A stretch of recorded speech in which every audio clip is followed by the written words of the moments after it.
Приветствую вас, дорогие друзья! Вы на канале Realistic PES, и наконец-таки состоялся долгожданный релиз обновления до eFootball 2023. Обновление стало официально доступно для всех присутствующих платформ, начиная от мобильных устройств и заканчивая консолями нового поколения. И в рамках данного ролика предлагаю обсудить весь заметный контент, который мы получили в первый день обновления. Оправдал ли он хоть какие-нибудь ожидания или же все так же плохо? Постараемся разобраться в рамках этого видео. Поэтому устраивайтесь поудобнее. Как и всегда, не забывайте поддерживать это видео своими лайками, в комментариях делитесь своими впечатлениями от увиденного, как вам, и обязательно проверьте подписку с колокольчиком, особенно если находитесь здесь впервые. Ну а мы начинаем.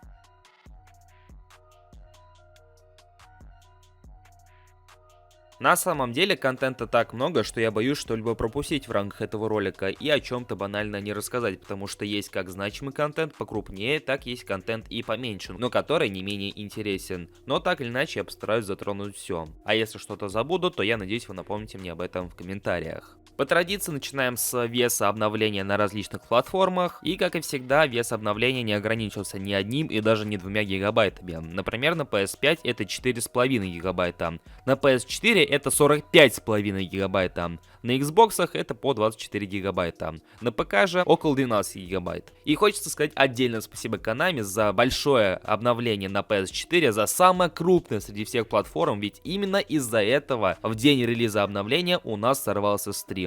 Я, конечно, его не анонсировал, но тем не менее планировал, и стрим бы был куда более актуальнее, нежели ролик, но из-за большого веса обновления я не успел его скачать полностью, а поэтому и стримить было банально нечего, поэтому сейчас мы наблюдаем с вами этот ролик. Но не будем долго на этом задерживаться, и что же мы получили непосредственно в самой игре? А в самой игре мы получили небольшое обновление интерфейса, далеко не такое, которое мы ожидали, не такое, которое было по слухам, и по большей части изменился только старт-скрин. Основные цвета у интерфейса все так же остались сине-желтыми. При всем этом в аутентичных матчах, в офлайн матчах стало больше команд для игры, теперь вместо нашей привычной девятки их стало целых 26 и добавили вместе с этим 3 новых стадиона, 2 из которых прям таки новые, а один это возвращение старого, как нетрудно догадаться, это Сан-Сиро.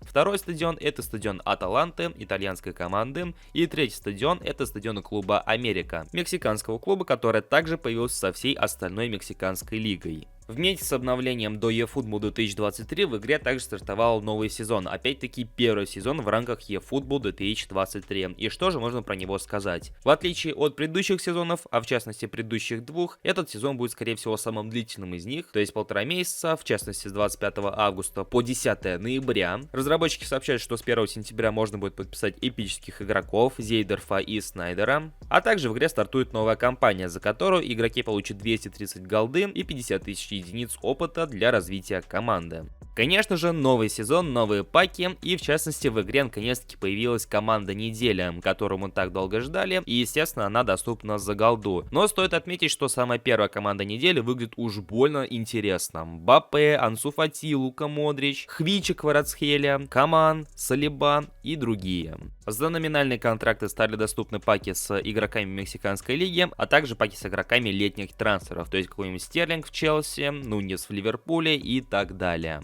Также обновили премиум паки, добавили несколько паков с миланскими командами, а в частности с Миланом и Интером, которые стоят намного меньше, нежели предыдущие премиум паки. Добавили, как и ожидалось, пак с клубом Америка, с мексиканским клубом, а также 2 новых премиум пака с премиум менеджерами, которые на самом деле не так уж и оправдали наши ожидания, потому что это по сути все те же самые менеджеры, только за голду. Их единственная отличительная особенность это наличие чуть большего бонуса после матчей, то есть определенные игроки после матча получают намного больше опыта, чем они бы получили с другим менеджером. И по сути все преимущество премиум менеджеров на этом и заканчивается. Также, что еще не менее важно, теперь в игре изменился бонус за вход, то есть если раньше игроки получили около 2500 гпшек и eFootball поинты, то теперь игроки будут получать целых 1000 гпшек за один вход, а на 5-й день недели они будут получать и вовсе 50 голды. То есть теперь за 2 недели можно будет спокойно собрать лишнюю соточку на какой-нибудь пак. Но стоит отметить, что этот небольшой жест со стороны Konami особой разницы не делает, поскольку голда будет копиться очень медленно, и учитывая какие паки у нас присутствуют в игре, максимум игроки смогут потратить их на конкретные паки, то есть когда представлен выбор из конкретных там 10-12 игроков, а не когда выпускают какие-нибудь паки с легендами, из которых 3 легендарные карточки и еще 70-80 это стандартные карточки.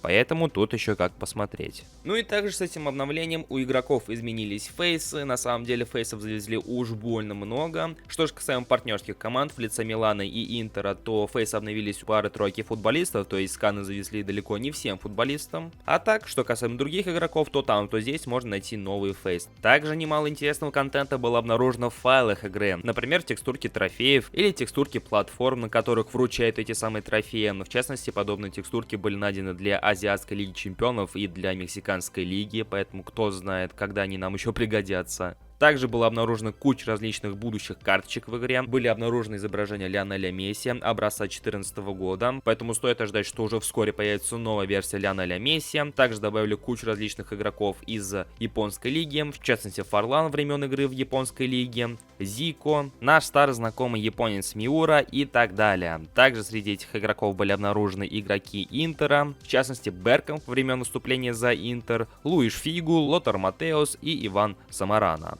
Ну и в конце про геймплей. Не буду лукавить, на момент записи этого ролика у меня не было возможности его заценить, поскольку, опять-таки, учитывая мой здешний интернет, учитывая 46 гигабайт нового контента на PS4, к моменту записи этого ролика все это обновиться и скачаться, собственно, не успело. Но если верить словам игроков, а в частности подписчиков, которых я спросил об игровом процессе, то они заявляют следующее. Геймплей претерпел некоторые изменения, но опять-таки не сказать, что прям существенные.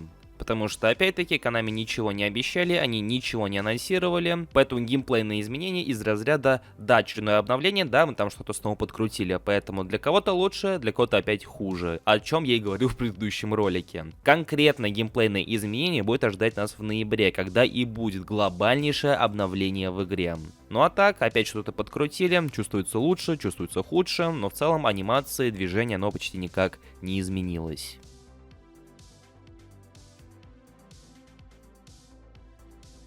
И что же можно сказать по данному обновлению? В принципе, как и ожидалось, это чисто косметическое обновление для нового сезона, чтобы обновить паки, ивенты и, возможно, составы. Глобальнейшее обновление, как мы говорили неоднократно до этого, будет нас ожидать в ноябре вместе с режимами. Ну а так, в целом, как можно оценить это обновление? Оно оправдало ожидания, оно хуже, оно лучше? Что же с ним не так, что же с ним так? Я бы так сказал, что если оценивать обновление по контенту в онлайне, что нас ожидает и что мы получили в первый день, то в принципе неплохо. Если учитывать контент, в частности, играбельный, то есть какие-нибудь режимы, обновление игрового процесса, то ниже среднего. То есть, по сути, ничего толкового не получили. Режимов никто не обещал, опять-таки, но мы их и не получили. Поэтому, насколько хорошее получилось это обновление, или же насколько плохим оно получилось, решает уже каждый сам. Но ваше же мнение я буду ждать в комментариях под этим роликом. Также не забывайте поддерживать это видео своими лайками и обязательно подписывайтесь на наши соцсети, ссылки на которые присутствуют в описании. Также подписывайтесь на этот канал, если находитесь здесь впервые. У меня же на сегодня все. Я всех благодарю за просмотр и желаю вам всем приятной игры в новом сезоне в eFootball 2023. До скорых встреч!